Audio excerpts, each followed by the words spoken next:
ఈ సినిమాలో problem story కాదు భయ్యా. ఫోకస్ ఎక్కడ ఉండాలో అక్కడ లేదు. ఉస్తాద్ భగత్ సింగ్ గురించి చెప్పాలంటే కాన్సెప్ట్గా చూస్తే మంచి స్కోప్ ఉంది. సినిమాలో కొన్ని ప్లేసెస్లో స్ట్రాంగ్ మెసేజెస్ ఇవ్వాలని ట్రై చేశారు. అవి కూడా చాలా మీనింగ్ఫుల్గానే ఉంటాయి. కానీ ఇష్యూ ఏంటంటే ఆ మెసేజెస్ అన్ని స్టోరీ ఫ్లోకి పర్ఫెక్ట్గా సింక్ అయితే బాగున్ను.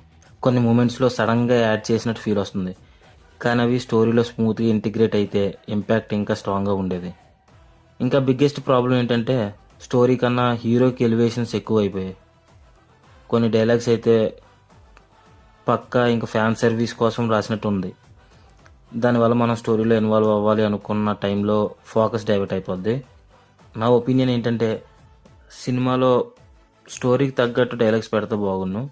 బట్ ఎలివేటెడ్ డైలాగ్స్ కావాలని పెట్టినట్టుంది. కానీ పవన్ కళ్యాణ్ గారి స్క్రీన్ ప్రెజెన్స్ అయితే ఎంజాయ్ చేశాను నేను. సో ఓవరాల్గా ఫ్యాన్స్కి అయితే ఫుల్ ఎంజాయ్ మెటీరియల్. కానీ నార్మల్ ఆడియన్స్కి జస్ట్ ఓకే అనిపించే సినిమా. ఇలాంటి హానెస్ట్ రివ్యూస్ కోసం మన ఛానల్ సబ్స్క్రైబ్ చేయండి దోస్త్.